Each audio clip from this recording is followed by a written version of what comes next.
لا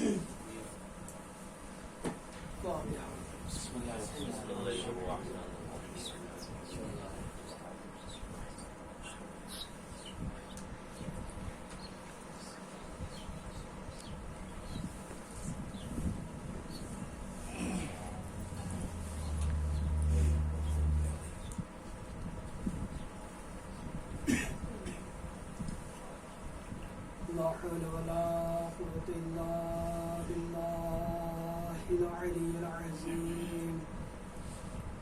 أعوذ بالله من الشيطان اللعين الرجيم. بسم الله الرحمن الرحيم. الحمد لله الذي هدانا لهذا وما كنا لنهتدي لولا أن هدانا الله. لقد جاءت رسل ربنا بالحق. الصلاة والسلام والتحية والإكرام مولا الثقلين جد الحسن والحسين بالقاسم محمد.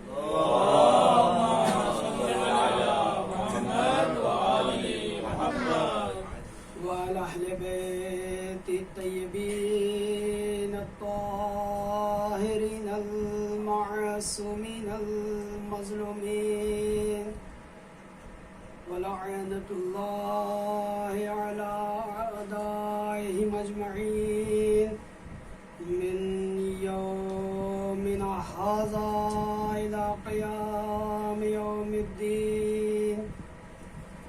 أما بعد فقد قال الإمام حسين عليه السلام: بسم الله الرحمن الرحيم.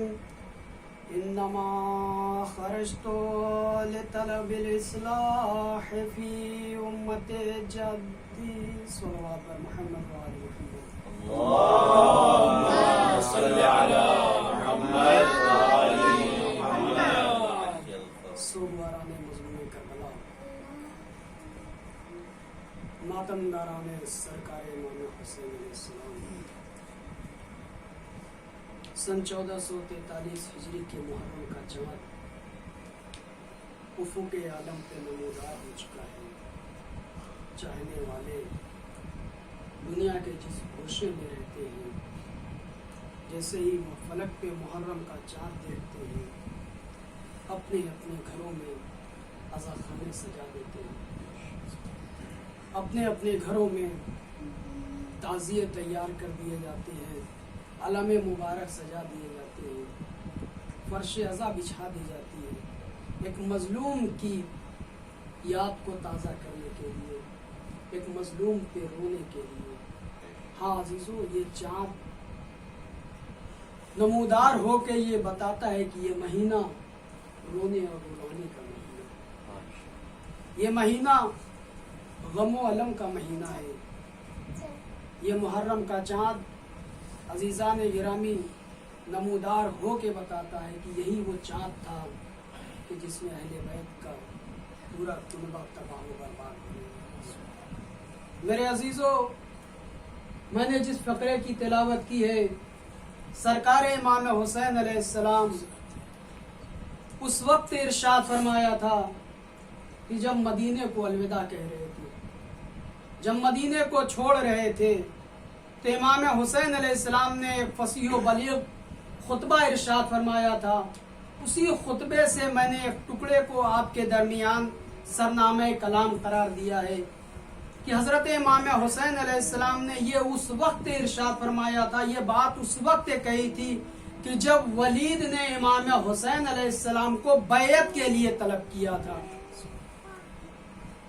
یزید کی طرف سے ولید کے پاس امام حسین علیہ السلام کے لیے خط آیا کہ جہاں ملے امام حسین علیہ السلام تم ان کو بلا کر میرے حوالے سے تم بیعت کر لو، اور اگر وہ انکار کرتے ہیں تو تم ان کا سر قلم کر کے میرے پاس بھیج دو۔ اب ولید کے پاس خط آتا ہے، ولید نے ملاحظہ کیا، اس کو پڑھا، اس کے بعد ایک شخص کو بھیجتا ہے امام حسین علیہ السلام کے خدمت میں۔ وہ شخص پہنچتا ہے، کہتا ہے مولا آپ کو دربار میں طلب کیا گیا ہے، آپ کو دربار میں بلایا گیا ہے۔ امام نے کہا مجھے دربار میں بلایا گیا ہے؟ کہا ہاں آپ کو ولید نے دربار میں بلایا ہے۔ کہا ٹھیک ہے۔ امام بیت الشرف میں تشریف لائے، چاہنے والی بہن سامنے تھی، کہنے لگے، امام نے کہا بہن مجھے دربار میں طلب کیا گیا ہے۔ امام نے شہزادی زینب سلام اللہ علیہ نے کہا بھیا دربار آپ کو جانا ہے تو میں تمہیں تنہا نہیں جانے دوں گی، بلکہ بنی ہاشم کے افراد آپ کے ساتھ ہوں گے، تب میں آپ کو دربار میں جانے دوں گی۔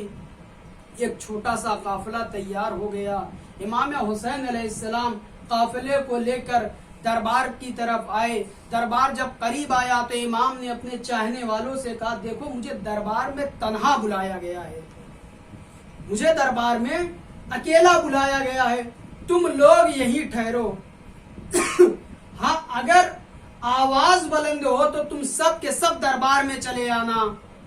اب عزیزان گرامی امام حسین علیہ السلام دربار میں داخل ہوتے ہیں، ولید نے امام کا استقبال کیا اور اپنی جگہ پہ انہیں بٹھایا۔ بٹھانے کے بعد امام نے کہا اب بتاؤ کس لیے تم نے ہمیں بلایا ہے؟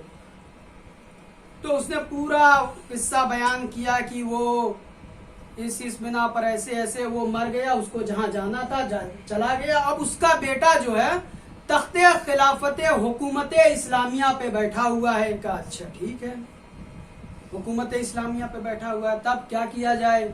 کہا ایسا ہے کہ اب امام حسین علیہ السلام نے جب یہ سنا کہ وہ شخص دنیا سے چلا گیا، اب عزیزان گرامی آپ خود بتائیے کہ وہ شخص جو دنیا سے چلا گیا تھا وہ ایسا شخص تھا کہ جس نے اپنی پوری زندگی اہل بیت کی دشمنی میں گزاری تھی۔ اب اگر ایسا شخص، یعنی ہم اپنے اوپر فرض کر لیں کہ اگر کوئی ایسا شخص ہو جس نے زندگی بھر ہمارے باپ کو ستایا ہو، ہمارے بھائی کو زہر سے شہید کیا ہو، اب اگر اس کے مرنے کی خبر مجھ تک پہنچے تو ہمارا رد عمل کیا ہوگا؟ بھائی یہی تو ہونا چاہیے تھا، سبحان اللہ، شکر خدا، الحمدللہ، واصل جہنم تو ہو گیا۔ اب عزیزان گرامی یہاں پر امام حسین علیہ السلام نے چاہتے تو یہ کہہ سکتے تھے، لیکن عزیزان گرامی حالات کا تقاضا یہ تھا کہ امام حسین علیہ السلام یہ کہہ سکتے تھے کہ سبحان اللہ، الحمدللہ، بہت اچھا ہوا کہ وہ شخص جو پوری زندگی میرے باپ سے دشمنی رکھتا تھا آج وہ دنیا سے رخصت ہو گیا۔ لیکن عزیزان گرامی امام نے اس طریقے کو نہیں اپنایا، تو پھر اب دوسرا طریقہ کیا ہو، تھوڑا سا مروت والا، کیا ہوتا ہے، کیا مر گیا، ارے اللہ اس کی مغفرت کرے، بیچارہ بڑا نیک آدمی تھا، مر گیا۔ اب عزیزان گرامی اگر امام حسین علیہ السلام یہ کہہ دیتے کہ ارے بڑا نیک آدمی تھا، بہت اچھا تھا، تو آج جو یزید کو خلیفہ مانتے ہیں، جو خلیفۃ المسلمین مانتے ہیں، وہ آج ہم کو یہاں زندگی بھر تانا دیتے رہتے کہ جسے تم امام مانتے ہو جسے تم امام مانتے ہو وہ تو اس کے مرنے پر اظہار افسوس کرتا ہے، اور تم کیسے امام کے چاہنے والے ہو کہ جو جس دن وہ مرا تم کوڑے مناتے پھر رہے ہو۔ صلوات پڑھے بر محمد و آل محمد۔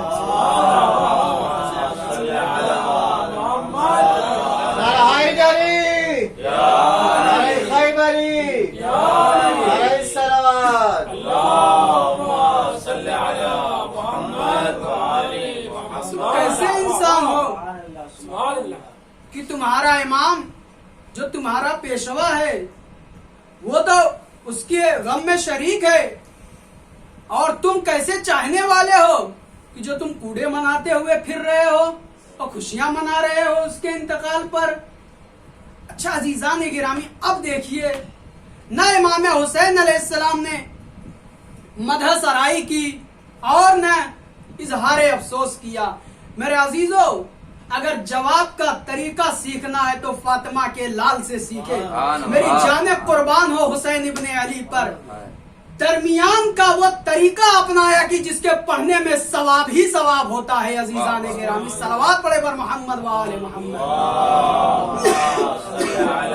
محمد و آل محمد۔ درمیان کا وہ طریقہ اپنایا حسین ابن علی نے کہ جس کے پڑھنے میں ثواب ہے، اس کے علاوہ کچھ نہیں ہے۔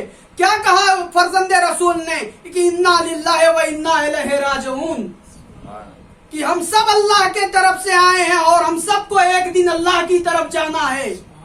اب امام حسین علیہ السلام نے اس فقرے کی تلاوت کی، اس کے بعد کہا یہ بتاؤ کہ کس لیے تم ہمیں بلائے ہو، وہ تو بتاؤ، آخر تم کیوں ہمیں بلائے ہو۔